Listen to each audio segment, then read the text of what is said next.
Ayan na guys, naitaas na nila guys, oh. Ayan na yung pinakaabang-abang natin guys. Kung nakita niyo yung previous videos ko guys, sa mababa pa yun kanina. So ngayon guys, ayan mataas na siya. Yung video ko kasi guys, ayan nagpapahinga sila kasi nakakapangalay naman talaga yun eh. Kasi sa taas sila eh.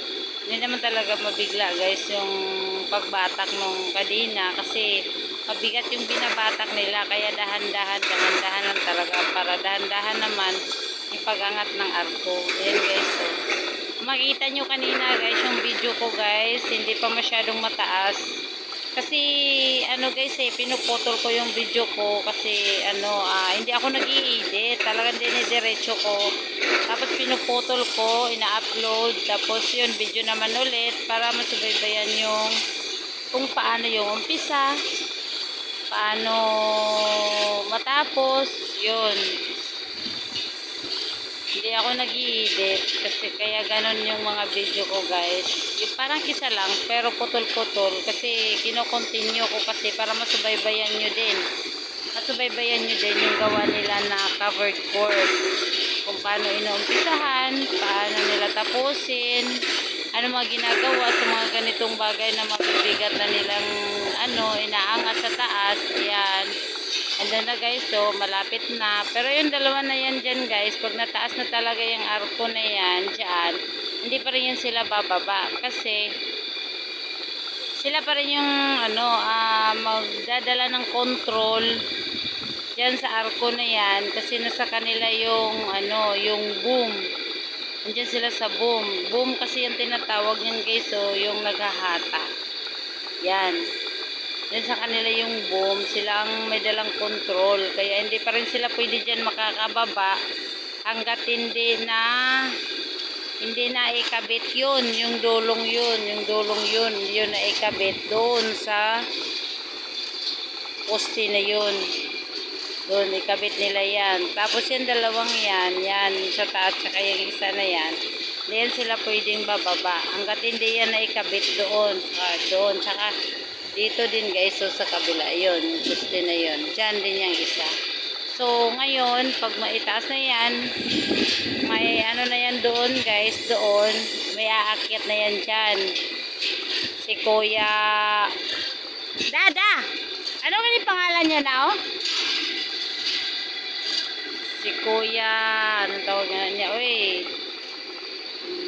si Kuya Wilder na lang kasi hindi ko kilala yung mga tao na construction TV. Ayan, aakyat yan siya dyan. Tapos itong isa dito, ayan, kung may napapansin kayo dyan na may nakatayo na nakakulay green, ayan, si Kuya na yan, siya din yung aakyat dun. Ayan, siya din yan ang aakyat dun para mag-ano dyan. Bubutasan nila yan eh. Pag nabutas na yan, yun.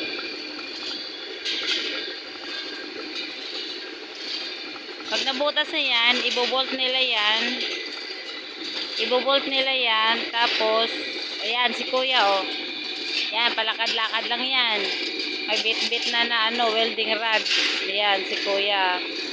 Ang hirap din yung gagawin nila kasi wala silang mahahawakan doon sa taas pag umakyat sila doon. Welding yun na nila, inire-ready niya kasi akyat na yan siya. Yan, lakad-lakad lang yan siya kasi akyat na yan siya doon sa taas.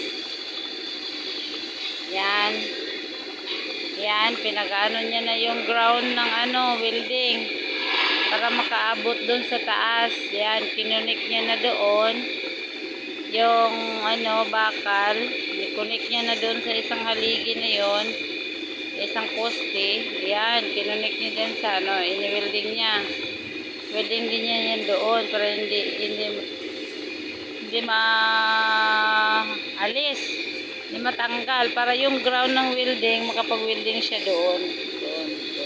Yan, kung nakikita nyo guys, andun na sa taas. Ayan na, aakyat na yan siya. Ayan si Kuya, oh. Yan, aakyat na yan siya doon. May dala na siyang welding rod. Ayan, bit-bit-bit-bit yun na guys. Ay, saan to siya maguna? Saka. Dito ata. Ayan, dito siya sa kabila pala. Dito unahin niya. Dito.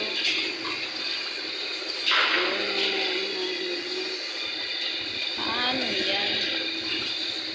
Ayan. Ayan na guys. Aakyat na siya guys. Ayan, titignan niyo. Kung makikita niyo yan guys, oh. Ayan, inaantabayanan niya na maitaas pa talaga doon. Maitaas pa talaga yun, oh. Yan. Pag naitaas na yun, aakyat yan si kuya. Yan. Inaantabayanan niya.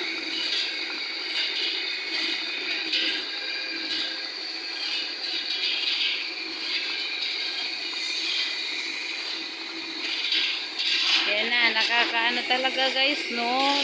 Siguro guys, kung tayo aakyat dyan, siguro hindi pa tayo makarating ng kalagitnaan. Nanginginig na yung tuhod natin.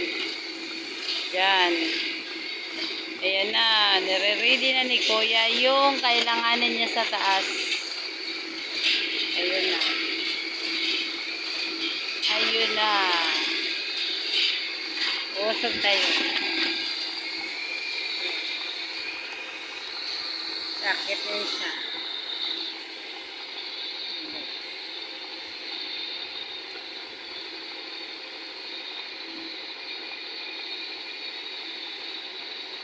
Yan, nagpapahinga na naman sila. Ayun. Nakakapagod. Parang ako hinihingal sa ginagawa nila, guys. Talaga. Yan. Yan.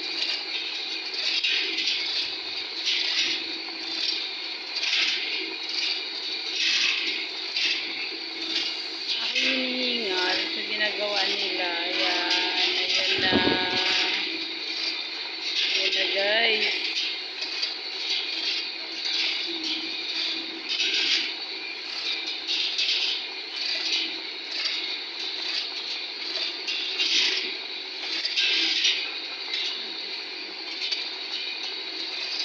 Doon mataas na, yun nandito mababa pa rin yun.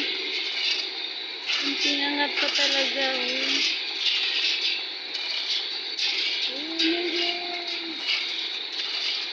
my gosh.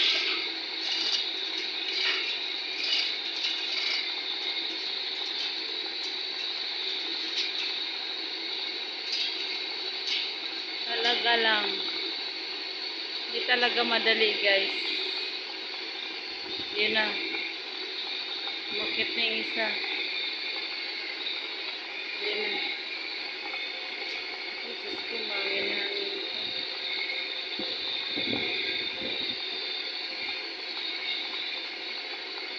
Yun na guys, umakit na siya guys. Ayun na.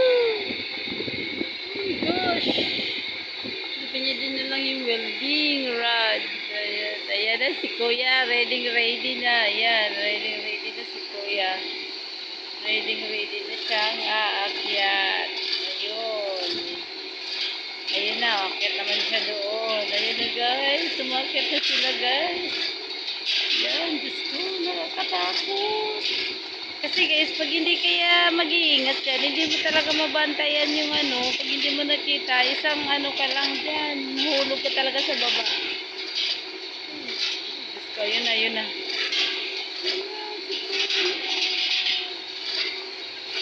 Yan.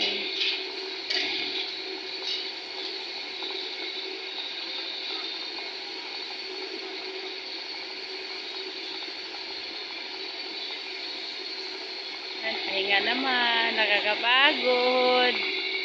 Yan. Kasi guys, pag hindi yan sila nagpapahinga, kasi nangangalayan sila. Pag nahulog sila sa baba, sinsilyo talaga guys. As in, durog-durog talaga sila pagdating sa baba. Ayan. Talaga first time. First time ko guys na makasaksis ang ganitong trabaho guys na mano-mano na tinatawag. Yung talagang tao-tao lang, walang makinalya na ginagamit. Yan.